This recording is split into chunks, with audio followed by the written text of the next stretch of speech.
नमस्ते दोस्तों, आप सभी का एक बार फिर से स्वागत है। आज हम जानेंगे यक्षिणी कौन है और क्या होती है यक्षिणी साधना। मैंने हमेशा देखा है कि लोगों में यक्षिणी के बारे में जानने की काफी उत्सुकता रहती है। तो चलिए यक्षिणी से जुड़ी कुछ बातें करते हैं। कौन है यक्षिणी? यक्षिणी भारतीय पुराणों और लोक कथाओं में वर्णित एक दिव्य और रहस्यमय स्त्री है। वह यक्षों की पत्नी या साथी मानी जाती है। यक्षिणी के रूप को लेकर कई कथाएं प्रचलित हैं। कुछ कथाओं में उसे अत्यंत सुंदर और मोहक रूप में बताया गया है, तो कुछ में उसे भयानक और खतरनाक भी माना गया है। यक्षिणी को अद्भुत शक्तियों का धनी माना जाता है और उसकी उपासना से मनचाही वस्तुओं की प्राप्ति हो सकती है। यक्षिणियों के अनेक प्रकार होते हैं, जैसे कि कामिनी यक्षिणी, मंत्रिणी यक्षिणी, अप्सरा यक्षिणी आदि। हर यक्षिणी का एक विशिष्ट मंत्र और साधना विधि होती है। यक्षिणी साधना क्या है? यक्षिणी साधना एक विशेष तांत्रिक प्रक्रिया है जिसमें साधक यक्षिणी की कृपा प्राप्त करने के लिए उसका ध्यान और मंत्र जाप करता है। यह साधना अत्यंत कठिन और जोखिम भरी मानी जाती है, क्योंकि यदि साधना में कोई त्रुटि हो जाए या साधक का मन अशुद्ध हो तो उसे भयंकर परिणामों का सामना करना पड़ सकता है। यक्षिणी साधना की कहानी प्राचीन समय की बात है। एक नगर में वीर नाम का एक ब्राह्मण युवक रहता था। वीर को तंत्र विद्या में गहरी रुचि थी और वह यक्षिणी साधना करने का निश्चय कर चुका था। उसने अपनी गुरु से दीक्षा ली और एकांत में साधना करने के लिए जंगल में चला गया।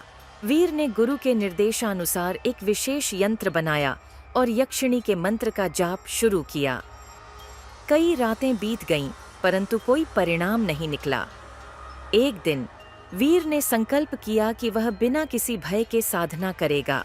उस रात जब वीर मंत्र जाप कर रहा था, तब अचानक उसके सामने एक अद्भुत ज्योति प्रकट हुई।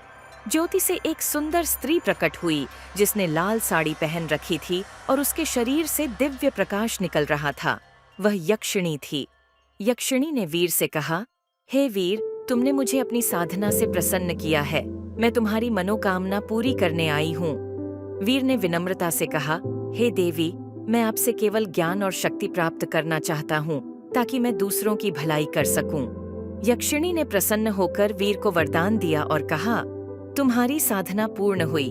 अब तुम अद्वितीय तंत्रज्ञ हो गए हो। उसके बाद यक्षिणी ने वीर को तंत्र विद्या के कई रहस्यों का ज्ञान दिया और अंतर्ध्यान हो गई। वीर ने अपने ज्ञान का उपयोग करके नगरवासियों की समस्याओं का समाधान किया और एक महान तांत्रिक के रूप में प्रसिद्ध हो गया। यक्षिणी साधना के कुछ महत्वपूर्ण बिंदु। साफ नियत। साधक की नियत साफ और पवित्र होनी चाहिए। गलत नियत से साधना करने पर हानिकारक परिणाम हो सकते हैं। संपूर्ण विधि। साधना की विधि का पालन पूरी तरह से और सही तरीके से करना चाहिए। साधना का स्थान। यक्षिणी साधना अक्सर एकांत और शांत जगह पर की जाती है, जहां कोई व्यवधान न हो। गुरु की आवश्यकता। गुरु का मार्गदर्शन और आशीर्वाद इस साधना में अत्यंत महत्वपूर्ण है। तो यह थी यक्षिणी के बारे में जानकारी। यक्षिणी की उपासना और साधना के माध्यम से मनचाही वस्तुओं और सिद्धियों की प्राप्ति संभव है। अगर आपको रहस्यमयी कहानियों में रुचि है, तो ऐसी ही और भी रोमांचक और अद्भुत कहानियों के लिए मेरे YouTube चैनल रूहानी किस्से को सब्सक्राइब करें। यहाँ आपको भारतीय पुराणों, तंत्र और लोक कथाओं से जुड़ी अनसुनी और रोचक कहानियाँ सुनने को मिलेंगी। वीडियो पसंद आए तो लाइक करें, शेयर करें और बेल आइकन दबाना न भूलें ताकि आप हमारी नई कहानियों की नोटिफिकेशन सबसे पहले पा सकें। धन्यवाद।